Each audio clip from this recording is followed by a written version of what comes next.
અને વિદ્યાવિહાર શાળા પરિવાર વતી 224મા પુસ્તક સંવાદમાં હું ઉદયભર પ્રત્યક્ષ તેમજ ઓનલાઈન ઉપસ્થિત આ સર્વેનું હાર્દિક સ્વાગત કરું છું.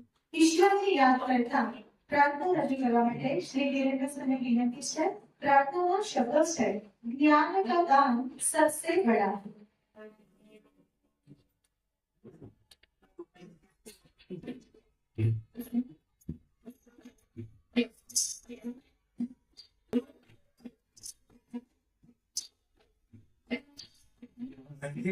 बड़ा है जिसे याद सबसे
बड़ा है जिसे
આભાર સર. 10 વર્ષમાં 223 પુસ્તકના એલોન મસ્કના જીવન ચરિત્ર પર માન્યો હતો. આ વર્ષે 2024-25 દરમિયાન શિક્ષણ ક્ષેત્રે કેળવણીના વિષયને અનુલક્ષીને પુસ્તક સંવાદ યોજાશે. જેમાં પ્રથમ એટલે કે આજનો 224મો પુસ્તક સંવાદમાં પસંદગી કરેલું પુસ્તકનું નામ છે કેળવણીની કેળવી. લેખક છે ડોક્ટર અશોક પટેલ. આ પુસ્તકના 55 જેટલા વિવિધ લેખોમાં લેખકે શિક્ષણ વિશેના પોતાના અનુભવો સાથે ચિંતન રજૂ કરે છે.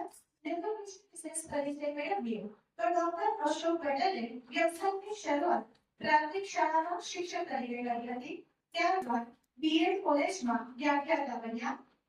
ત્યારબાદ તેઓએ શિક્ષણને યાદ અને ઘાટ આવનારા એવા માનવીય પરિબળો એટલે કે વિદ્યાર્થી, શિક્ષક, આચાર્ય અને વાલીને કેન્દ્ર પર રાખીને પ્રાથમિક, માધ્યમિક અને કોલેજના શિક્ષણને લગતા લેખો લખે છે. તેઓએ કરેલા સંશોધનોમાં જોઈએ તો ગુજરાત રાજ્ય ઉચ્ચતર માધ્યમિક શિક્ષણના વિજ્ઞાન પ્રવાહમાં વિદ્યાર્થીઓની સંખ્યા ઘટવાના કારણો અને અભ્યાસ. માર્ચ 2004માં એસએસસીમાં ગુજરાતી, સમાજ વિદ્યા અને ગણિતમાં 30%થી ઓછું પરિણામ લાવનાર વિદ્યાર્થીઓની ખુલ્લડીનો પૃથ્થકરણનો અભ્યાસ.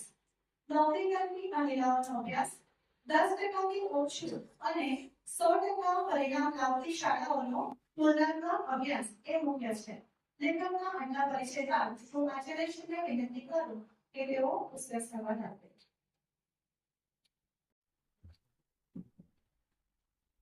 મિત્રો, આપણે ગયા આખા વર્ષમાં આપણી સંસ્કૃતિના આધારિત જે પુરાણો છે એ પુરાણો ઉપર અભ્યાસ કર્યો અને હવે આપણે જે કર્મ કરી રહ્યા છીએ એ કર્મના પુરાણો ઉપર આપણે આ વખતે અભ્યાસ કરવાના છે. એટલે કે શૈક્ષણિક બાબતો ઉપર ખાસ ધ્યાન આપીશું. અને એમાંય આજે સરસ પ્રાર્થના સાહેબે રજૂ કરેલું કે જ્ઞાન કા દાન સબસે બડા. અને જ્ઞાનદાન કરી રહેલા આપ સૌને હું વંદન કરીને મારી વાત શરૂ કરીશ. આ એક અનોખું પુસ્તક છે. આમ કહીએ તો જીવંત પુસ્તક છે એવું કહી શકાય.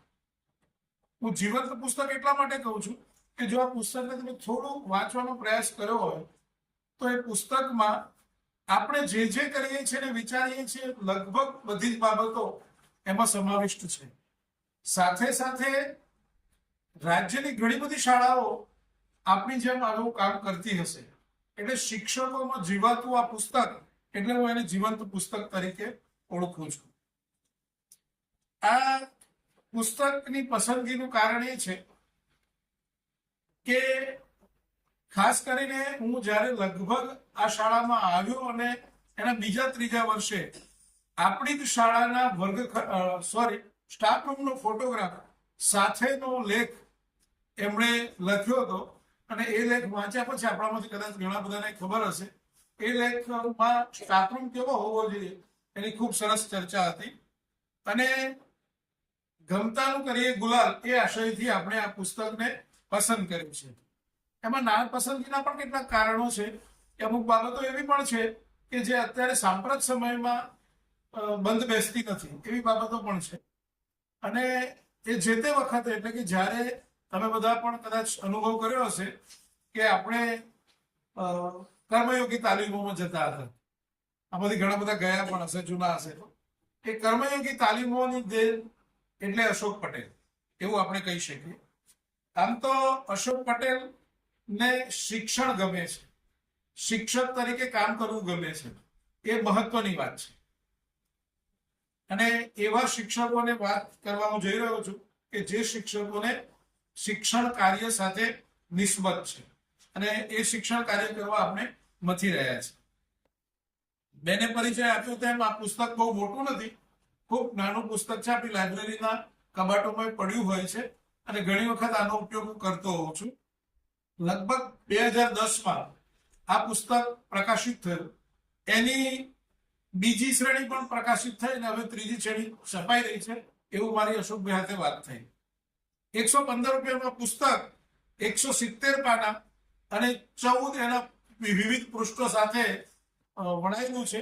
અને એમણે આ પુસ્તક એમાં લખ્યું છે કે શિક્ષણ સાથે વધુ સમય ગાળવા જેમનો સમય ચોરી લીધો એવા પત્ની મીના, બાળકો જય અને ધારા અને મમ્મી પપ્પાને એમને અર્પણ કર્યું છે.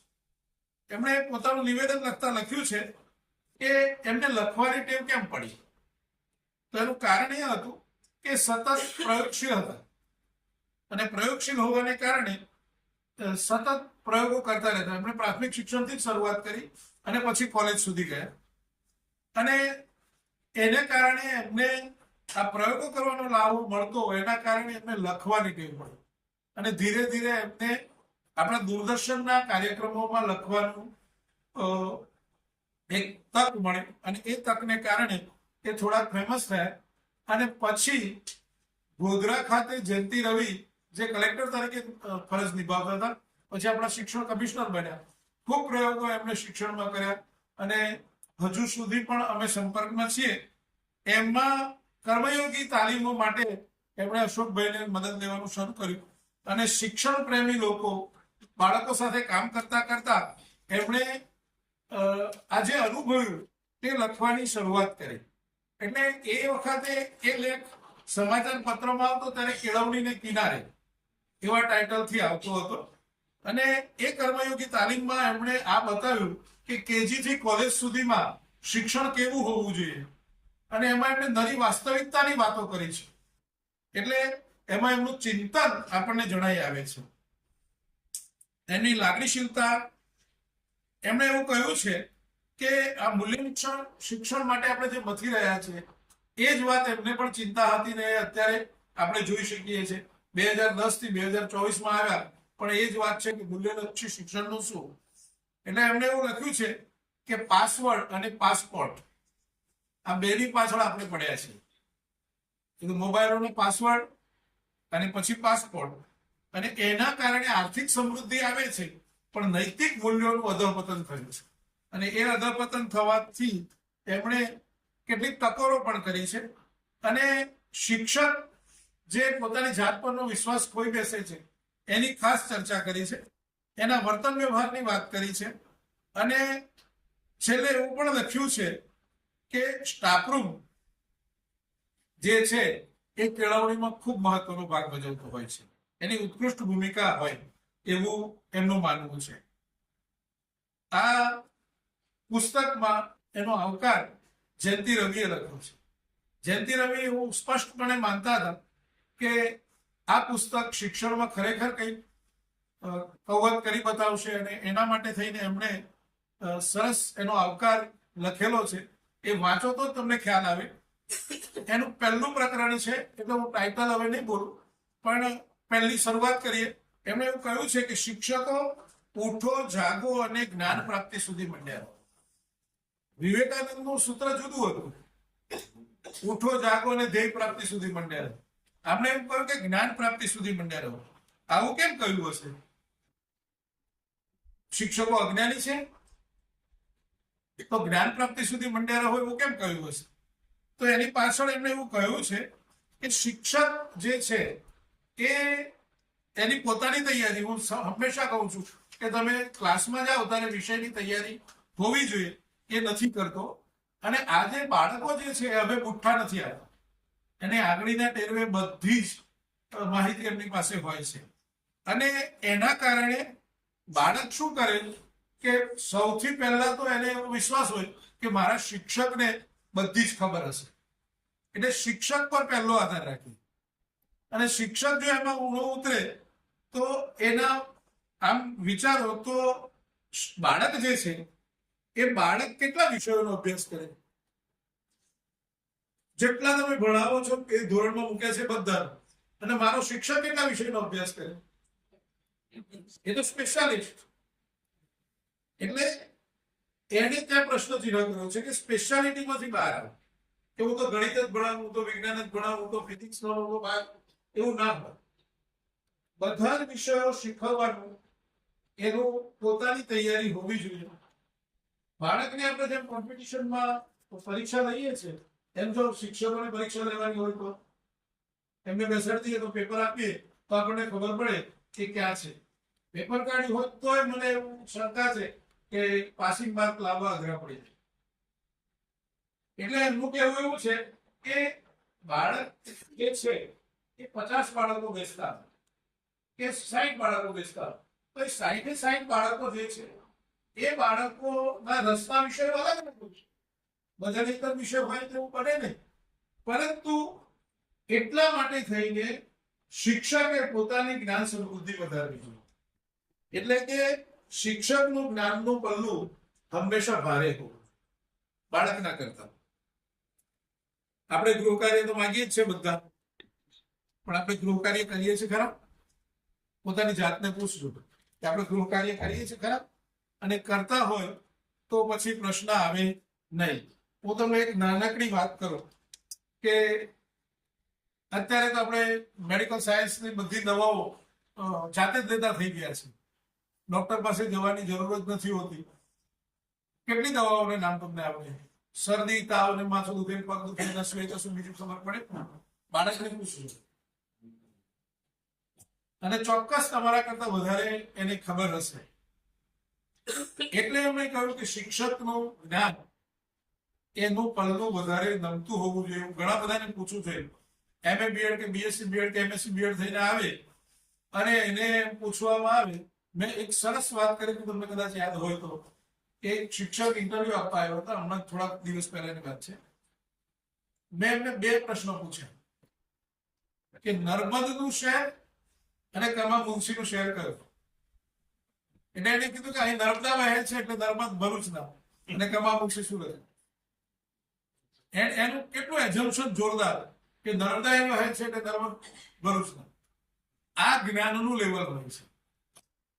એટલે હવે જાગૃત થવાની જરૂર છે. પછી એવું કહે છે કે શિક્ષક આસ્તિક હોવો જોઈએ.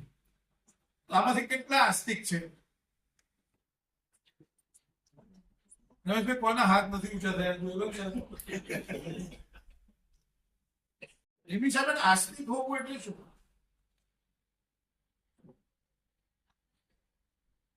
કામમાં શ્રદ્ધા હોવી જોઈએ એને આસ્તિક કહેવાય, કે ભગવાનમાં શ્રદ્ધા હોય તેને આસ્તિક કહેવાય?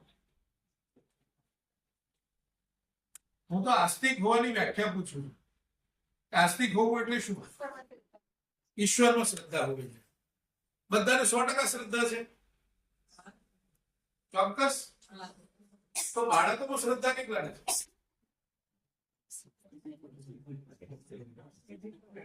સપના આપેલું નહીં કર્યું. બાળકોમાં શ્રદ્ધા હોવી એ મુખ્ય વસ્તુ છે. એટલે શિક્ષક પહેલા તો પોતે આત્મવિશ્વાસ હોવો.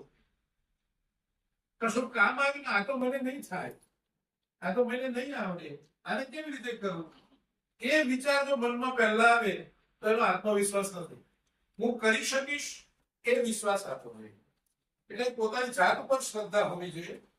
બીજું, આપણે માનીએ છીએ કે આપણે શિક્ષક છીએ. શિક્ષક છીએ એનો મતલબ એ છે કે આપણે હવે સમાજમાં બધા એવું કે સાહેબ અમારે જીવવાનું, અમારું પગારવાનું, અમારે તેમ કરવાનું. એટલે પેલું માસ્તર, એટલે કશું ના મળે તો માસ્તર થઈ જાય, આવી એક ગણતરી હોય છે. એટલે આપણે એ કામને નીચું ગણતા થયા છે. સૌથી ઊંચું જે કામ છે એને સૌથી નીચું ગણતા થયા છે. આને પહેલા મગજમાંથી કાઢી નાખો. કામ કોઈ નીચું નથી. બાળકને ભણાવવામાં કોઈ કામ નીચું ન હોઈ શકે.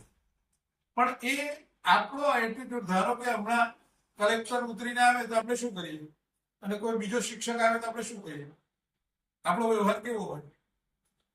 આપણને આપણા વ્યવસાયનું ગૌરવ હોવું જોઈએ.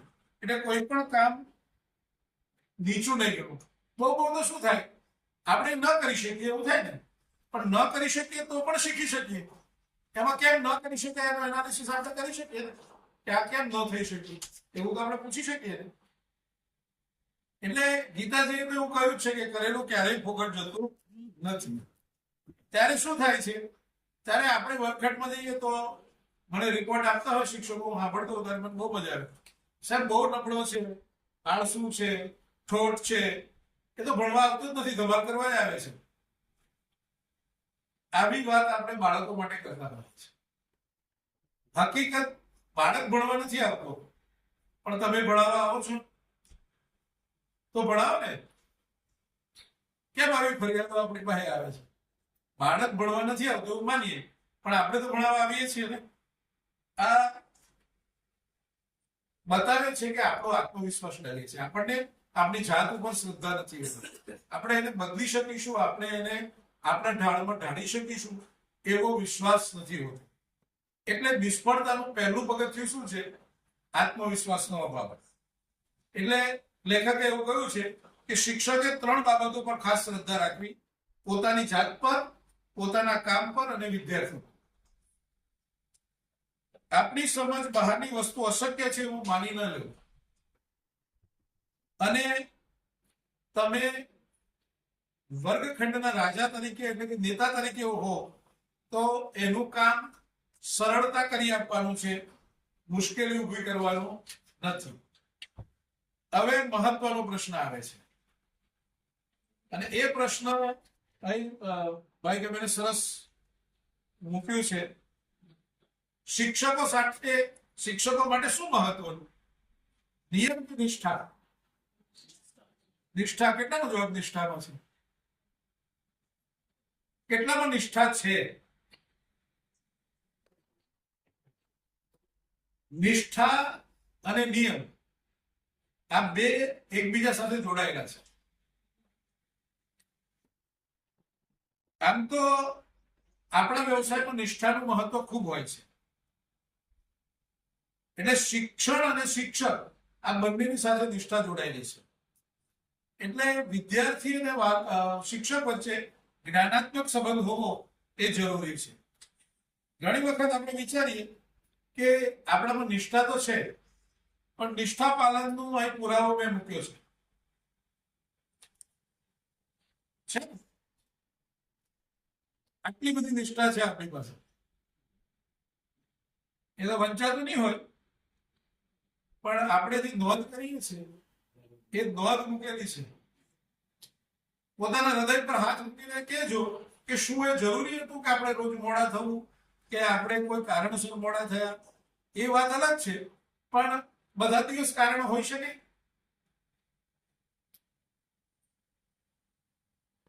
એટલે શિક્ષકમાંથી બાળકનો વિશ્વાસ કેમ ઉઠી જાય છે એની વાત ત્યાં આવે છે. તમે જુઓ તો કેજીમાં હોય કે પ્રાથમિકમાં હોય તો બાળક મોટા ભાગે શિક્ષકનું કહેલું બધું જ માને. તમને ફરિયાદો મળતી હશે કે અમારું માનતો જ નથી મેડમ, તમે વાત કરો ને, આવું એક મળતું હશે. પરંતુ ધીરે ધીરે એ મોટો થતો જાય તેમ તેમ એની પસંદગી, એનો વિશ્વાસ બદલાતો જાય. પણ ઘણા લોકો એવું માને છે, હું ઘણી વખત કહું છું કે નિયમિતતાનો નિયમ હોવો જરૂરી છે. પણ પ્રશ્ન એ આવે કે નિયમથી શું ફાયદો થાય? નિષ્ઠા વધે ખરી? મારા ઘણા બધા મિત્રો કે બધા માટે એક નિયમ હોવો જોઈએ, તો નિયમથી નિષ્ઠા વધે શકે ખરી? તમારી પાસે જવાબ હોય મને આપો. નિયમથી નિષ્ઠા ના વધી શકે, નિષ્ઠાથી નિયમ પાડી શકે.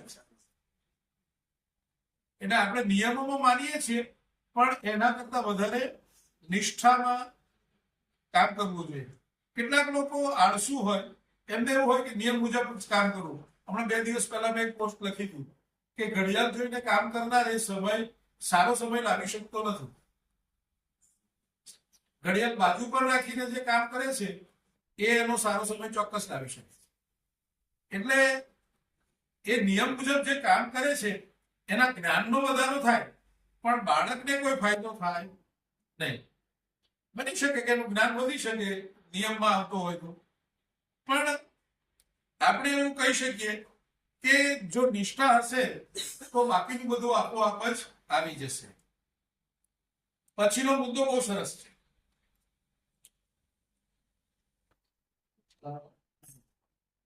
સ્વાર્થી શિક્ષકોનું આશ્રય સ્થાન ક્યાં હોય?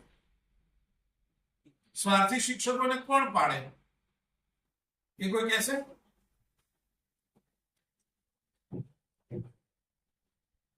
કૈલાસ, ચાલો જવાબ આપો. તમારા વિરોધમાં છે આ શબ્દ સ્વાર્થી. વિરોધમાં છે? હા, હું સ્વાર્થી નથી, પણ મેં તમને ક્યાં કીધું કે સ્વાર્થી છે? એમ કહેવા માંગુ છું. હા, એટલે એ જ સમજવાની વાત છે. મેં કીધું ને કે સ્વાર્થી શિક્ષકોનું આશ્રય સ્થાન શું? કોઈ જગ્યાએ સ્વાર્થી શિક્ષકનો આશ્રય નથી હોતો. એને જ્યારે સ્કૂલમાં કે કોઈ પણ જગ્યાએ સંસ્થામાં જોડાયો હોય છે ત્યારે નિષ્ઠાપૂર્વક અને જે નિયમ છે એ પ્રમાણે જો કામ કરે તો એનું સંસ્થાન હોય છે. પણ જો એ સ્વાર્થ ખાતર કે હું ખાલી પગાર માટે જ આવ્યો છું કે મને આટલા સમયમાં જ હું એ કર્યું, પણ એના સમય સાથે ન બંધાતા એના યોગ્ય કામ કરીને જો પોતાની નિષ્ઠાપૂર્વક આ છે ને પેલો ડિપ્લોમેટિક આન્સર જોઈએ, સ્પષ્ટ આન્સર જોઈએ. કોને પગાર નથી જોઈતો એમ કહો મને, કાલથી આપણે બંધ કરી દઈએ. પગાર તો બધે છે. હા, તો પછી પગાર માટે જ બધા, હું બી પગાર માટે આવું. પગાર બધાને છે, પણ પોતાની જે જવાબદારી છે એને પહેલા હું જે પૂછું છું એ અલગ છે. ડિપ્લોમેટિક આન્સર નથી જોઈતો. હજુ તમે બરાબર સમજો કે સ્વાર્થી શિક્ષકનું આશ્રય સ્થાન શું હોય છે. હું આપણી સાઈડ ના, એમને પધવા દો ને. મેં કહ્યું હતું કે આ પુસ્તક મૂક્યું છે અને હું પ્રશ્નો કરીશ ને સ્પષ્ટ જવાબો આપવાના. પુસ્તક વંચાવવું જોઈએ અને સંવાદમાં જ આવવું જોઈએ. આના ઓપ્શનમાં કોઈ જવાબ આપવો હોય તો રમેશભાઈએ કીધું છે, બીજા કોઈ કહેવું હોય તો કહો. ચાલો.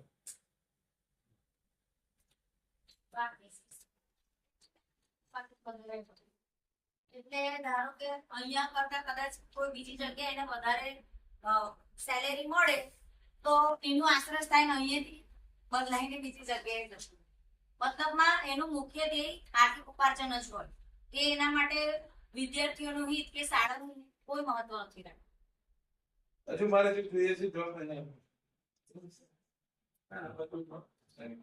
પછી આપણે છેલ્લે વાંચેલો જ છે. સ્વાર્થી જે શિક્ષક હોય સ્કૂલમાં શું ચાલતું હોય, મારે શું એની સાથે, અથવા તો કદાચ એવું માને કે મારું કામ પતી ગયું તો હું છૂટો જે થાય તે સ્કૂલનું. ગુડ, નજીક પહોંચી ગયા.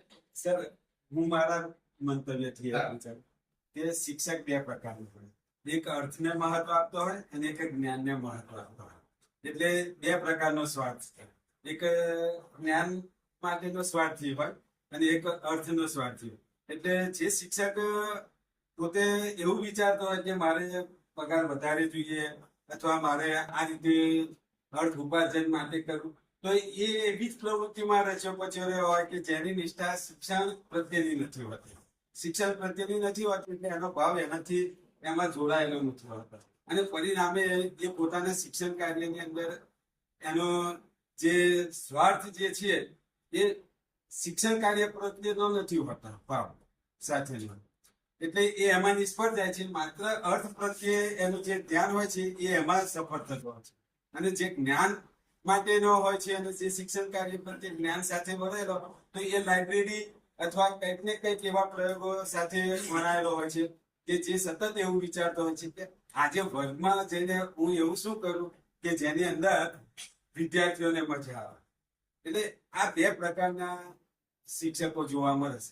એક અર્થને ધ્યાન આપતો હોય જે પોતાને એના સ્વાર્થ એમાં રચ્યો પચ્યો લેતો હોય અને એક જ્ઞાન નિયમ કે જે એક લાઇબ્રેરી તરફ હોય તો એક બહારની દુનિયામાં કઈ રીતે કમાવું એ તરફ વિચાર સાથે મારા મતે સ્વાર્થી શિક્ષકોનું કોઈ આશ્રયસ્થાન હોતું જ નથી, એ બદલાયા જ કરે છે, એટલે કોઈ ચોક્કસ આશ્રયસ્થાન નહીં હોય શકે.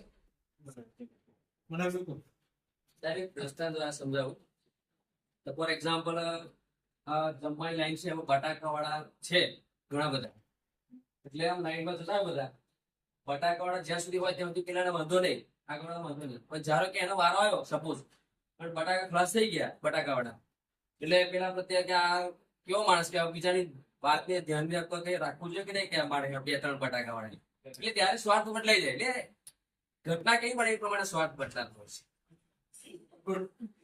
પણ એમણે જે પુસ્તકમાં લખ્યું છે એ મુજબ હું કહું તમને કે દરેક સ્ટાફમાં 2-4 નમૂના એવા જ હોય કે જે આ કરતા હોય, એટલે કાં તો એને કામ કરતા અટકાવે, કાં તો એને સારું કરતા અટકાવે, કાં તો એને વધારે કેવી રીતે મેળવી દેવું એના માટે સતત એની સાથે રહેતા હોય. એટલે આવી 1400 તમારે ઓળખવાની હોય કે આવી કેટલી 1400 આપણી પાસે છે ખરી, મને ખબર છે, બરાબર. એટલે એ જરા ધ્યાન રાખવાનું. અમારા મહેતા સાહેબ હતા ત્યારે કહ્યું કે કોઈ અણગમતો વ્યક્તિ હોય ને તો એનો નંબર 14 તરીકે સેવ કરો, 14-1, 14-2, 14-3 એવું, એટલે એવું હોઈ શકે. હવે આપણે આગળ જઈએ કારણ કે સમય તો ફટાફટ ચાલે છે. શિક્ષકો જે છે એ સંભળાવી દેનાર નહીં, સાંભળનાર હોય, આ એક મહત્વની વાત છે. અને આપણે બધા શું કરીએ છીએ, પ્રત્યુત્તર આપવા માટે તૈયાર હોય તો સાંભળતા નથી, અને પછી બધા એવું કે બાળકો અમારું સાંભળતા નથી, પણ બાળકોને આપણે સાંભળીએ જ ખરા. આ એક બહુ જ અગત્યની વાત છે. એટલે એવું કે છે કે વાગ્યે તેવું લણે, એટલે બાળકો જો તમને કશું કહેવા માંગતા હોય તો એમને સાંભળવા પડે, પણ આપણે તો પ્રત્યુત્તર આપવા માટે જ સાંભળતા હોય. અહીં ઘણા બધા એવા જવાબો આપવા વાળા હશે, એમ કે અમારા કૈલાસભાઈ ઉભા થઈ ગયા, મને કોઈ નહીં, મને તો કોઈ નહીં, હું આનો વિરોધી છું, પણ મેં તમને કીધું નથી કે તમે સ્વાર્થી છો. એટલે એ સમજ આપણે કેળવવી જોઈએ. વિશ્વાસ મહત્વનો છે. બાળકોના પ્રશ્નોને પ્રેમથી સાંભળો તો એ પ્રશ્નો ઉકલી જતા હોય છે. ક્યારેક ક્યારેક શિક્ષકો એવું બોલતા હોય કે તારા બાપે આવા સંસ્કાર આપ્યા, પાટલી પર ઉભો રહે. એટલે શિક્ષક અને વિદ્યાર્થી વચ્ચેનો જે વ્યવહાર હોય છે એ વ્યવહાર બદલાઈ જતો હોય છે. પરંતુ આવું લેખક માને છે કે શિક્ષકે વર્ગખંડમાં ઓછામાં ઓછું બોલવું અને વિદ્યાર્થીને વધારે બોલવા દેવું. આપણે બોલવા દઈએ છીએ ખરા? બધા સાથે નહીં, વારાફરતી બોલી શકે એવું થાય. હવે વિદ્યાર્થીના વિકાસમાં કયા વિભાગનું મહત્વ વધારે છે? તો પગાર જુદી રીતે કરવો જોઈએ ને આપણે. પેલો કે હું માસ્ટર ગ્રેજ્યુએટ એના કરતા પ્રી પ્રાઇમરી વધારે માગે બની શકે ને? જો એનું મહત્વ આપણે જ બધા કહીએ છીએ કે એનું મહત્વ વધારે છે, કારણ કે શિક્ષક એને નાનપણથી ઘડવાની શરૂઆત, નાનો હોય ત્યારથી એની ઇમારત જો વ્યવસ્થિત પાયો થાય તો એની ઇમારત એના પર સરસ રીતે ચણી શકાય. એટલે કડિયા જેવું કામ છે. એટલે આત્મવિશ્વાસ વાળો જે શિક્ષક હોય તે જ આ કરી શકે. અને આગળ મેં કહ્યું તેમ શિક્ષક મલ્ટી ટેલેન્ટેડ હોવો જોઈએ. મલ્ટી ટેલેન્ટેડ એટલે શું? એ સારો અદાકાર પણ હોવો જોઈએ, એ સારો ગાયક પણ હોવો જોઈએ, એ સારો વાર્તાકાર પણ હોવો જોઈએ. આવું બધું એનામાં હોવું જોઈએ. કારણ કે બાળકો જે છે એ બાળકો માત્ર ચોક અને ટોકથી આગળ વધતા નથી, માત્ર એમના અનુભવો અને પ્રત્યક્ષ દર્શનથી આગળ વધતા હોય છે. એટલે બાળકનું જો જીવન મૂલ્યોનું શિક્ષણ આપણે પ્રસ્થાપિત કરવું હોય તો બાળકોને પણ બોલવા દેવા જોઈએ. આપણે જો કથાકારની કથા સાંભળતા હોઈએ તો બાળકની વાર્તા સરસ રીતે સાંભળે તો એમાં કથાકારની કથા કરતા વધારે આપણને જ્ઞાન મળે. તો બાળક ક્યારેક કપટી હોતું નથી અને એમની સાથે જ્યારે તમારે કામ કરવાનું આવે ત્યારે એનો નિર્દોષ આનંદ હંમેશા પ્રાપ્ત થતો હોય છે. આપણી સંસ્કૃતિમાં ઘણી બધી બાબતો ધ્યાન પર આવે છે કે સમાજમાં શિક્ષણ અને શિક્ષણનું અનેરું સ્થાન હોય છે. અને હવે આપણે બધા જે તહેવારો ઉજવીએ છીએ તહેવારો માત્ર આપણા સ્કૂલ પૂરતા નહીં પણ સામાજિક થઈ ગયા છે. તો જો સામાજિક થાય તો એમાં એનું રસદર્શન કરાવીને આપણે એને ઉજવવા જોઈએ. આપણા વાર્ષિક ઉત્સવની જ વાત કરીએ તો આપણે બાળકોને સમજાવ્યા કે તમે શું બતાવવા જઈ રહ્યા છો, ત્યારે એમનો અભિનયમાં ખરેખર મજા આવી ગઈ. ને બાળકો જ્યારે આપણને કહેવામાં આવે કે તમે સહઅભ્યાસી પ્રવૃત્તિ કરો, એ પ્રવૃત્તિ કરીએ એ પહેલા પ્રવૃત્તિની ગરિમા, પ્રવૃત્તિ વિશેની માહિતી એ બધું બાળકને સમજાવી એની રીત રસમ એ બધું સમજાવીને આપણે કરવું જોઈએ. એટલે એમાં બાળક ખરેખર જોડાય છે અને એની જે આનંદ હોય તે બેવડાતો હોય છે. એટલે ઉત્સવોનું રસદર્શન કરાવવું જોઈએ. એટલે લેખક લખે છે કે કેટલાક પાસે વય હોય છે એટલે અનુભવી હોય છે. મારો 10 વર્ષનો અનુભવ છે સાહેબ, 25 વર્ષનો અનુભવ છે, પણ એમાં લયનો અભાવ હોય છે. વય હોય પણ લય ના હોય. તો આપણે બીજો એક પ્રશ્ન લઈએ, માતૃભાષાનું શિક્ષણ કેમ જરૂરી છે? વિદ્યાર્થીઓને જે રાજ્યમાં રહેતા હોય તો ગુજરાત રાજ્યમાં રહે છે, ગુજરાત રાજ્યમાં ગુજરાતી ભાષામાં વિદ્યાર્થીઓને શીખવવામાં આવે કે લોકોને સરળતાથી સમજી શકે. હજુ બીજા કોઈ ઉમેરવું છે કે? માતૃભાષા એ ઘરેથી જ આપણે ગુજરાતી તો ગુજરાતી ઘરે જ મમ્મી પપ્પા બા દાદા ગુજરાતીમાં વાત કરતા હોય એટલે બાળકને કેવું નાનપણથી જ એ માતૃભાષા સાથે હોય છે. એથી જો માતૃભાષા શિક્ષણમાં આગળ વધે તો તેમાં એને વધારે સમજ મળે છે. માતૃભાષાથી અમુક ભાવ અને લાગણી સમજી શકાય છે. સરસ. બોલો તમે. માતૃભાષા એ બાળકની ભાષા છે. બાળકની ભાષામાં તો આપણે તો આત્મસાત સારી રીતે કહેવાય. બીજા કોઈ? માતૃભાષા એટલા માટે હું વિચારું તો છે કે બહારના દેશમાં અંગ્રેજી માતૃભાષા છે લોકો ગર્વથી કહે છે. તો આપણું બાળક જયારે મોટું થાય ને ત્યારે એવું સમજવા માટે છે કે માતૃભાષા કરતા અંગ્રેજી ખૂબ વધારે સારું છે. તો એને પોતાની ભાષા પ્રત્યે ગર્વ થાય, એ સમાજમાં આગળ વધે ત્યારે એને એ વસ્તુનો એ ના લાગે કે હું બોલીશ તો હું ડિગ્રેડ થઈશ. એ ગર્વથી બોલી શકે એ માટે પણ માતૃભાષા જરૂરી છે. માતૃભાષા શીખવાની તો હોય શીખી સમાજમાંથી એમાંથી પરિવાર શીખીને જ આવતું હોય છે. એટલે કેટલાક શબ્દો તો એને ગર્ભથી મારી ગયેલા હોય.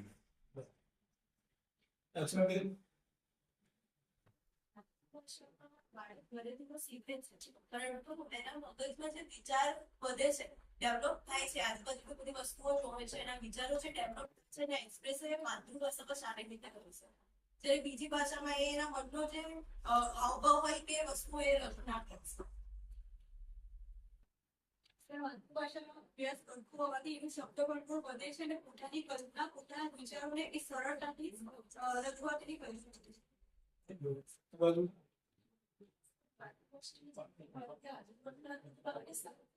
नीचे करके सर काम करता है बहुत अच्छे से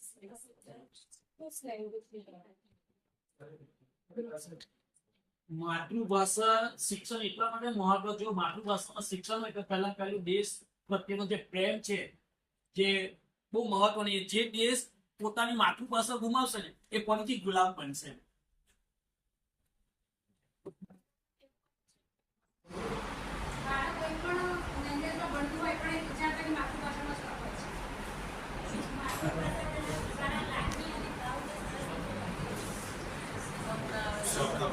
ભાષામાં તો બાળક માતૃભાષામાં હોય તો ક્યારેક એનો ડાઉટ થાય તો એને સમજાવવા માટે ઘરમાંથી પણ એ એટમોસ્ફિયર મળી રહે.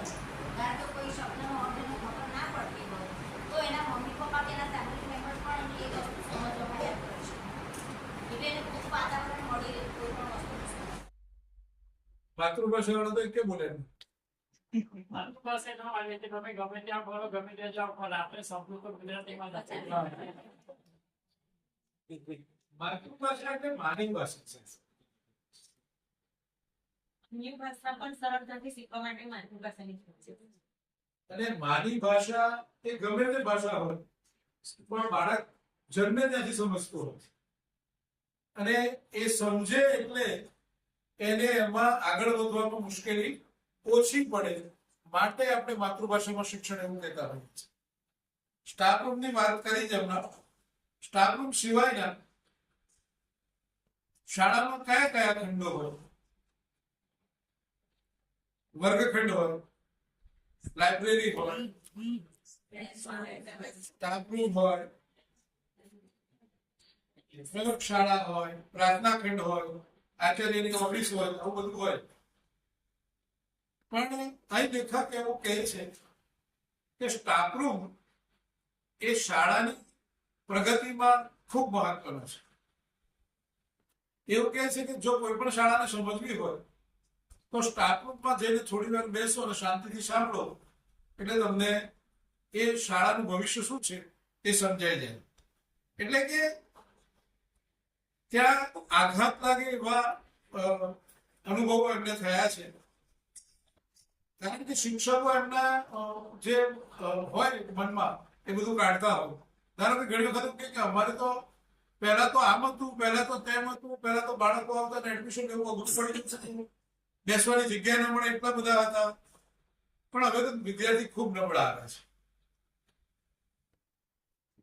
તો આવું કેમ બનતું હોય? તો એનું સીધું કારણ એમને કહ્યું છે કે શાળાનો સ્ટાફ, એમની કામ કરવાની નિષ્ઠા, એમની ધગસ, એમની નીતિ રીતિ એની પણ ખૂબ અસર થતી હોય છે.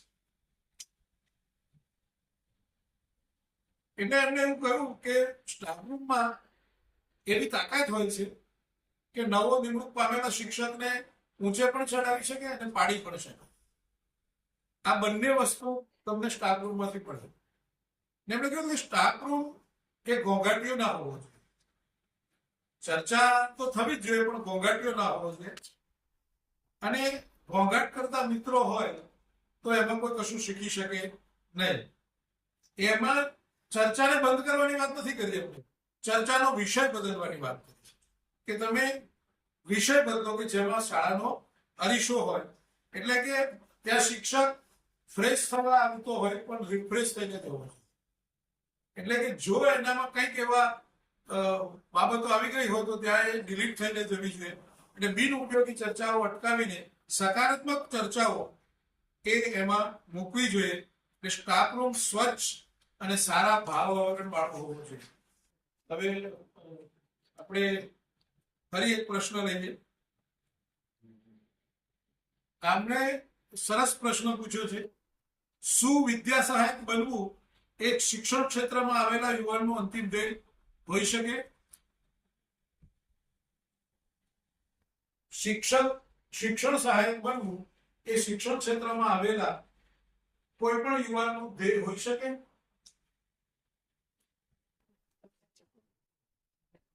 હેમાબેન હા કે છે કેટલા સમજ છું ના કે છે તો બીજું શું કામ કરો છો?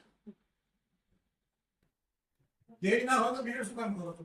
એવું ના હોય. શિક્ષણ આપણે મેળવવા માટે આગળ વધવા માટે એવું નથી. શિક્ષણ બાળકોને આપણે કેવી રીતે આપવું છે એ વધારે મહત્વનું છે. એમાં ડિગ્રી મહત્વની નથી. આપણે કેવી રીતે બાળકને ભણાવીએ છીએ વધારે મહત્વનું. આમાં બેઠેલા બધા યુવાનો ટેટ ટાટની પરીક્ષા આપે છે નહીં? બધા જ આપે છે. પાસ પણ કરીએ છીએ ઘણા બધા. એ શું બતાવે છે? એ જ્ઞાન સમૃદ્ધિ માટે તો ગયા જ નથી. એ જ્ઞાન સમૃદ્ધિ માટે તો ગયા જ નથી. એમનું ધ્યેય હતું કે આપણે વિદ્યા સહાયક બનવું. પરંતુ આ એક શ્રેષ્ઠ વ્યવસાય છે અને હમણાં જ આપણે વાત કરી, જો તમે વિડીયો સાંભળ્યો હોય તો નાવડીયા સાહેબ સાથે, તો એમણે એવું કહ્યું કે શિક્ષક એક ધર્મ છે. શિક્ષક એ ધર્મ છે, શિક્ષક એ વ્યવસાય નથી. અને જ્યારે તમે ધર્મ તરીકે સ્વીકારો ત્યારે એને તમારે એટલો આદરથી સ્વીકારવો જોઈએ. અને જો એ આદર આપણામાં આવી જાય તો આ પરીક્ષાઓ બધી ગૌણ થઈ જાય. હમણાં જ થોડાક દિવસ પહેલા આપણા એક બેનનો મને મેસેજ હતો કે સાહેબ ખૂબ ખૂબ આભાર કે તમે શાળામાં અમને જે પ્રવૃત્તિ કરાવી ને એવું બધું બીએડમાં પૂછાય અને હું વગર વાંચે લખી શક્યો.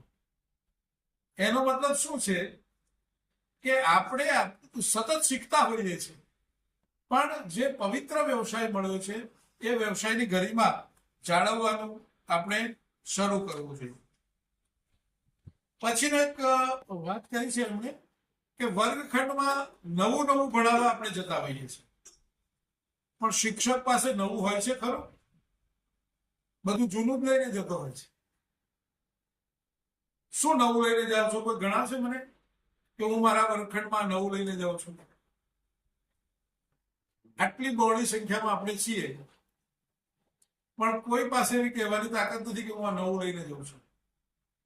એટલે પંડિત તો છીએ આપણે, પણ ડાપણ વગરનું પંડિત પણ કોઈ કામનું નહીં.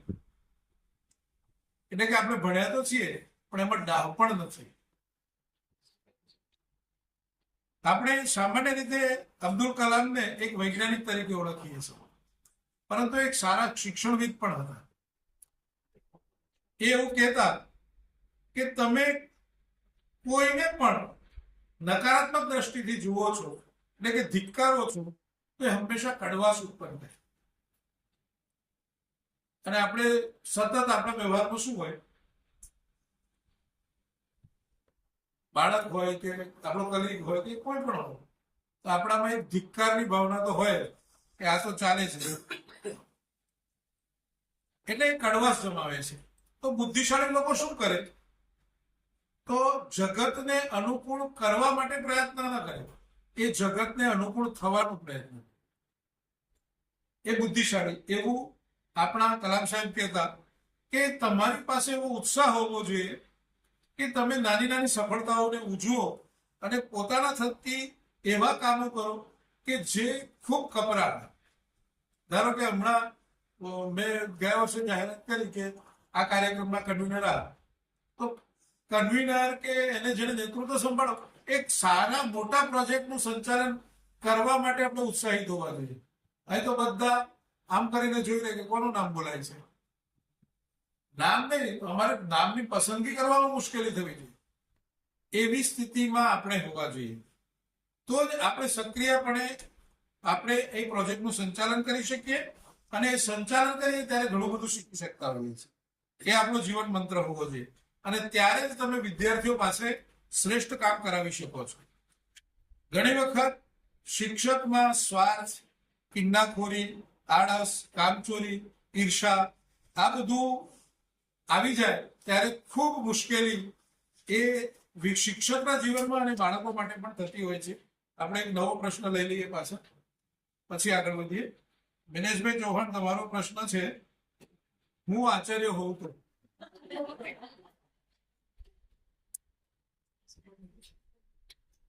એટલે તમારે કહેવાનું છે આચાર્ય તરીકે જ્યાં સુધી મેં જોયું ત્યાં સુધી મેં ઘણી સ્કૂલમાં કામ કર્યું છે. અને તમને જો ત્યાં પછી મેં બીજા કોઈ વિશે વિચાર્યું કર્યું કે તમારું જે બેસ્ટ લાગે તમારા પછી જે પણ ધ્યાન આપવું કર્યું. મારું શું છે એવું નથી પૂછતું કે તમે આચાર્ય હોવ તો જેવું દરેક તમને પૂછવું છે એવું નથી.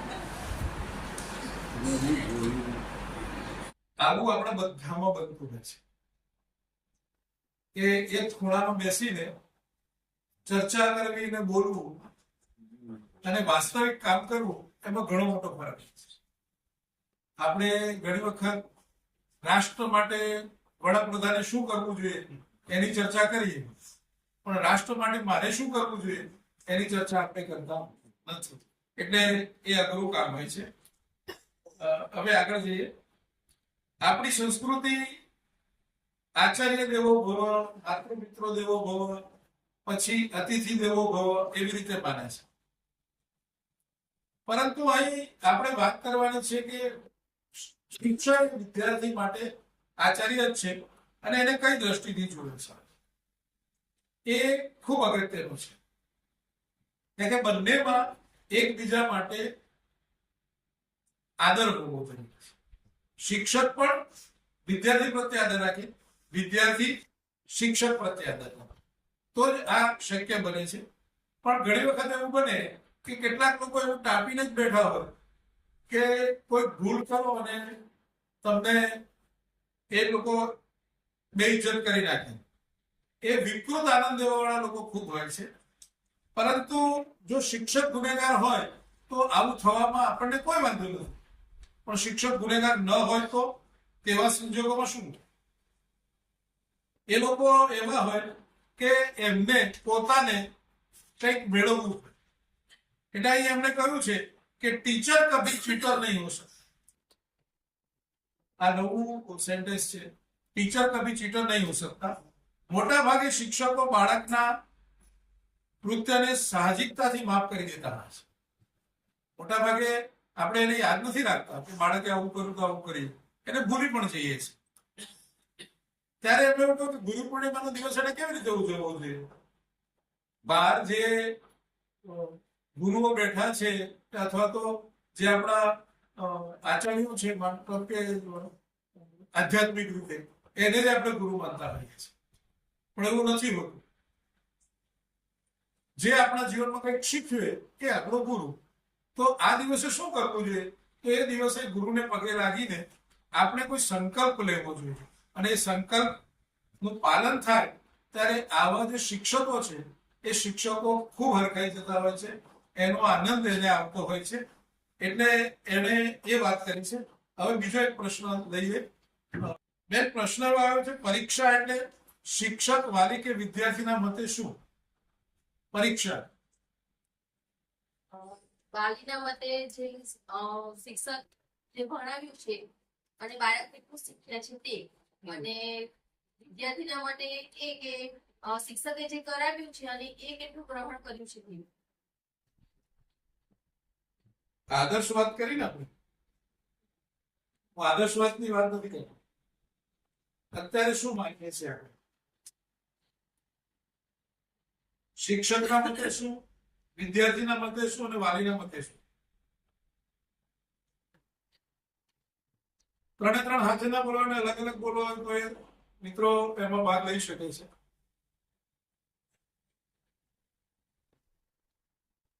બોલો બાબા. પરીક્ષા એટલે વાલી માટે વિદ્યાર્થી કરતા વાલી માટે વધારે હોય છે કે બાળક માટે છે અને આગળ પરીક્ષામાં વધારે નંબર મેળવવા પ્રયત્ન કરે. બીજું કોઈ? આજના પેરેન્ટ્સ માટે પરીક્ષા એટલે પરીક્ષામાં સૌથી વધારે જે ગુણ મેળવે ને એ જ એચિવમેન્ટ માને. સૌથી વધારે ગુણ મેળવે તો જ સફળતા મળે, એ એક માન્યતા બરાબર.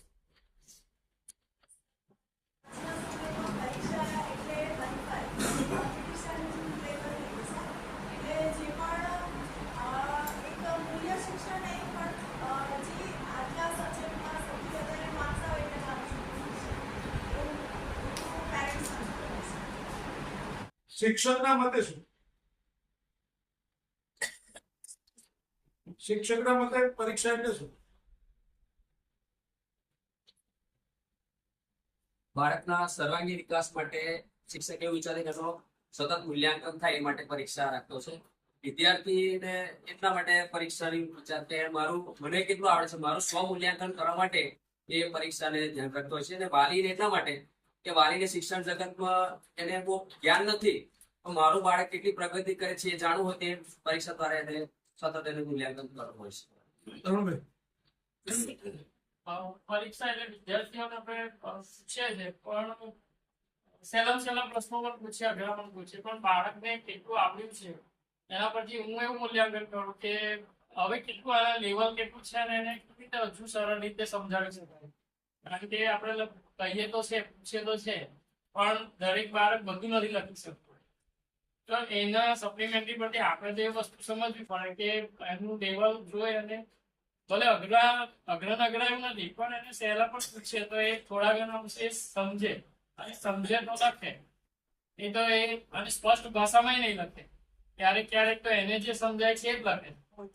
તો આપણે એનું અવલોકન એ રીતે જોઈને સમજી શકીએ.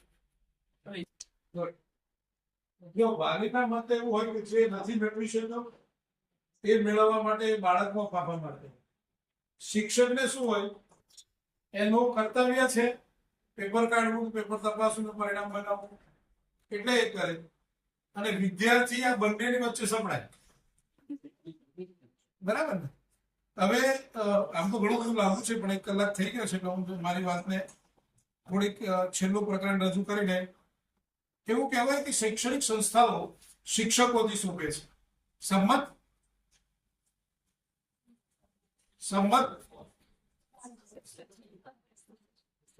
હજુ આપણે જ નક્કી નથી કરી શકતા કે શેનાથી સોંપે છે.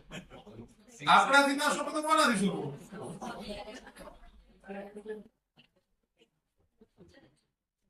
આપણાથી જ સોંપવી જોઈએ.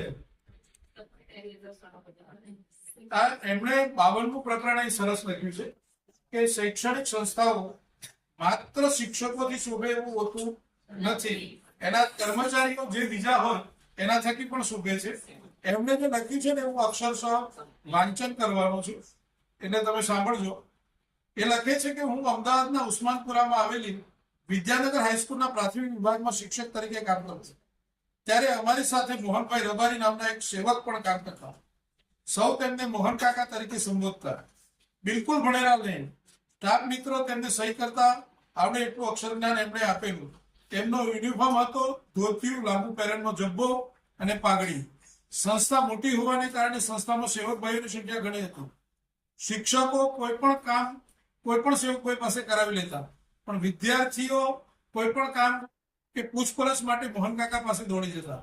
રમતા રમતા કોઈ વિદ્યાર્થી પડી જાય, શરીર પર નાનો સરખો ઘા પડે, ચામડી છોલાઈ જાય, તો તરત જ તે વિદ્યાર્થી મોહન કાકા પાસે દોડી જતો. એટલે આ એક સરસ વાત એમણે મૂકી છે કે દરેક કર્મચારી થકી સંસ્થા સોંપતી હોય. અને દવા લગાવવાનું કહે. મોહન કાકા તે વિદ્યાર્થી તેની માની જેમ દવા લગાવે અને એવા જ પ્રેમથી દવા લગાવી આપે. વિદ્યાર્થીની ચામડી પર બળતરા થાય તો પ્રેમથી ફૂકી ફૂકીને સમજાવતા, દવા લગાવું છું એટલે આ તને બળે છે. આજે પણ વિદ્યાર્થી ભલે કોઈ પણ જગ્યાએ નોકરી ધંધામાં જોડાઈ ગયો હોય તો પણ મોહન કાકાને યાદ કરે છે. વિદ્યાર્થીની વસ્તુ ખોવાઈ ગઈ હોય તો તરત જ વિદ્યાર્થી મોહન કાકા પાસે દોડી જાય અને પોતાની વસ્તુનું વર્ણન કરે. મોહન કાકા યાદ રાખે અને એ વસ્તુ શોધી આપે. તે વિદ્યાર્થીને પહોંચાડે. લગભગ 1000 વિદ્યાર્થીઓ અભ્યાસ કરતા હશે તો પણ મોહન કાકાને ખબર હતી કે કયો વિદ્યાર્થી કયા વર્ગમાં બેસે છે. ખોવાયેલી વસ્તુઓ પરત લેવા નહીં આવતા એવી વસ્તુઓ એકત્ર કરવામાં આવે. પછી અઠવાડિયામાં 1 દિવસ એવો રાખવામાં આવે કે એ દિવસે ખોવાયેલી વસ્તુઓ લઈને મોહન કાકા દરેક વર્ગમાં ફરે. આ આપણે આળસ કરી ગયા છીએ પાછળ. આ સુપરવાઇઝરો ખાસ ધ્યાન રાખજો. અને તે વિદ્યાર્થીને પહોંચાડે. ત્યારે મોહન કાકા પ્રેમથી વિદ્યાર્થીને સમજાવતા કે પોતાની વસ્તુ ખોવાઈ ન જાય તેનું ધ્યાન રાખવું. મોહન કાકા દરેક વિદ્યાર્થી સાથે મીઠાશથી વાત કરે. ઉંમરમાં સૌથી મોટા છતાં બધાને માનથી બોલાવે. શાળામાં દર વર્ષે પ્રવાસનું આયોજન થતું. વાલીઓ પોતાના બાળકની સંભાળ રાખવા માટે શિક્ષકોને ભલામણ કરતા તેનાથી વધારે પ્રમાણમાં મોહન કાકાને ભલામણ કરે. પ્રવાસ મોહન કાકા સૌ વિદ્યાર્થીઓને સાચવે. રાત્રે વિદ્યાર્થીઓ સુઈ ગયા હોય ત્યાં આંટો મારે. કોઈ વિદ્યાર્થી ઓઢ્યું ના હોય તો એને ઓઢાડે. શાળાના વિદ્યાર્થીઓ શાળામાં આવે ત્યારે કદાચ પોતાના શિક્ષકને મળ્યા વગર જાય, પણ મોહન કાકાને અચૂક મળે. ભૂતપૂર્વ વિદ્યાર્થીઓ પણ શિક્ષકને ભૂલી ગયા હોય પણ મોહન કાકાને ભૂલ્યા નથી. દરેક વાલી મોહન કાકાને સારી રીતે ઓળખે. વાલી માટે મોહન કાકા માનીતા વ્યક્તિ હતા. મોહન કાકા ક્યારેય પણ કોઈ વાલી કે શિક્ષક પાસે કોઈ અપેક્ષા રાખતા નહીં. એ ભલા એમનું કામ ભલું, એમની સેવા ભલી. તેઓ સાચા અર્થમાં વિદ્યાર્થીના સેવક હતા. આવા સેવક જે સંસ્થાથી શોભામાં અભિવૃદ્ધિ કરતા હોય છે. આવું ઘણું બધું છે, પણ આ પુસ્તકને તમે વાંચશો તો તમને લાગશે કે શિક્ષકની જિંદગી આ પુઠ્ઠાઓની વચ્ચે જ છે. એટલે બધા જ મિત્રો આને વાંચે એવી હું વિનંતી કરું છું અને મારો પુસ્તક સંવાદ પૂર્ણ કરું છું. આભાર સર. શાળાની પરંપરા મુજબ આચાર્યશ્રીને તેમનું મનગમતું પુસ્તક ભેટ આપવા માટે હું શ્રી રવિ સરને વિનંતી કરું. પુસ્તક સરસ છે. સિંહ પુરુષ. આભાર સર. આવતા માસે 225 પુસ્તક સંવાદમાં ફરી મળીશું. શ્રી ભરતભાઈ ત્રિવેદી લેખિત પુસ્તક શિક્ષણ વિચાર પર વક્તા છે શ્રીમતી રમીલા મેડમ. આભાર. અહીંયા પુસ્તક સંવાદ પૂર્ણ જાહેર થાય છે.